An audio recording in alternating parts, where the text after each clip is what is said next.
Praise the Lord. सभी को जय मसीह। मैं सुनीता चौहानी आप सभी का आज के यूट्यूब वीडियो में स्वागत करती हूँ प्रभु यीशु मसीह के नाम से। Good morning to everybody. मेरे चैनल को आपने सब्सक्राइब नहीं किया तो लाइक करें, सब्सक्राइब करें, बेल आइकन के बटन को क्लिक करें ताकि हर सुबह आपको नोटिफिकेशन पहुँच जाए।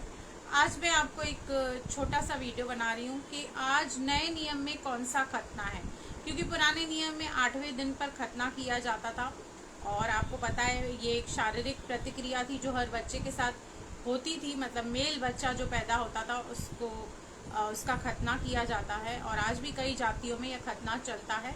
लेकिन आज नए नियम में हमारे लिए कौन सा खतना है और परमेश्वर हम अन्य जातियों से कौन से खतने की अपेक्षा करता है, हम पढ़ेंगे योएल की पुस्तक 2 का 12 वचन। यहाँ पे प्रभु कहता है, परमेश्वर का वचन कहता है, तो भी यहोवा की यह वाणी है, अभी भी सुनो, उपवास के साथ रोते पीटते अपने पूरे मन से फिरकर मेरे पास आओ। अब यहाँ पर कुछ हानियां लिखी हुई है कि टिड्डियों के द्वारा सब कुछ खत्म किया जाएगा, टिड्डियों के द्वारा पूरा देश नष्ट हो सकता है। आपको पता है टिड्डियां जो लोकस्ट होती है बहुत खतरनाक होती है। जब वो आक्रमण करती हैं तो एक इतनी सी भी चीज को रखती नहीं है, पूरे खेत के खेत बर्बाद कर देती हैं। तो यहाँ पर टिड्डियों का आक्रमण परमेश्वर के क्रोध के द्वारा ही आया है, लेकिन परमेश्वर वहां के लोगों को एक चांस दे रहा है, एक मौका दे रहा है कि अगर तुम चाहो तो मैं तुम्हें इस विपत्ति से छुड़ा सकता हूँ, बचा सकता हूँ, लेकिन शर्त यह है कि उपवास के साथ रोते पीटते अपने पूरे मन से फिर कर मेरे पास आओ। मन फिराओ क्योंकि स्वर्ग का राज्य निकट है। पूरी बाइबल इस बात पे आधारित है, इस बात पे बेस्ड है कि हमें मन फिराना है क्योंकि स्वर्ग का राज्य निकट है।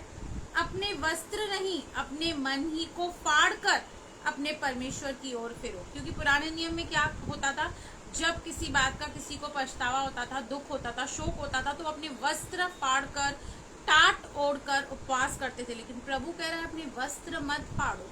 अब ये खतना आपके लिए एप्लीकेबल नहीं है, लेकिन मन का खतना, अपने मन को फाड़ो, अपने मन को चेंज करो, अपने मन को ये रियलाइज कराओ कहाँ गलत गए हो, कहाँ अपनी गलती करी है, क्योंकि वह अनुग्रहकारी, दयालु, विलंब से क्रोध करने वाला, करुणा निदान और दुख देकर पछताने हारा है। हमारा परमेश्वर बहुत सॉफ्ट है, बहुत कोमल है, अनुग्रहकारी है, लेकिन वो अपने वचन के विरुद्ध नहीं जा सकता। इसलिए हमें कुछ ऐसा करना होगा कि हम उसकी दया को प्राप्त करें, उसकी करुणा को प्राप्त करें।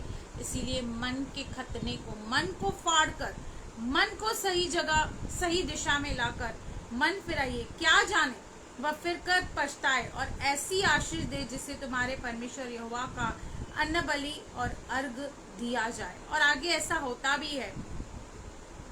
और 17 वचन कहता है, याजक जो यहोवा के टहलुए हैं, आज आप और मैं याजक हैं, राज्य पदाधिकारी हैं, यहोवा के टहलुए हैं, परमेश्वर के समीप जाने वाले लोग हैं, वे आंगन और वेदी के बीच में रो रो कर कहें, हे यहोवा अपनी प्रजा पर तरस खा। आज हमें बहुत सारे लोगों के लिए मध्यस्थी करने की आवश्यकता है, उनके लिए दुआ प्रार्थना करने की आवश्यकता है कि प्रभु उन पर तरस खाए और अपने निज बाग की नामधराई न होने दे और न जाति जाति उसकी उपमा देने पाए। जाति जाति के लोग आपस में क्यों कहने पाए कि उनका परमेश्वर कहाँ रहा।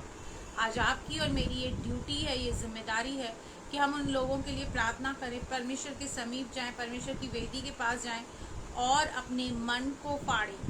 मन का खतना, आज मन का खतना बहुत जरूरी है। यदि आपको उद्धार पाना है, प्रभु यीशु मसीह को जानना है, समझना है, तो अपने मन का खतना जरूर करें। God bless you. प्रभु आपको आशीष करें। आमेन।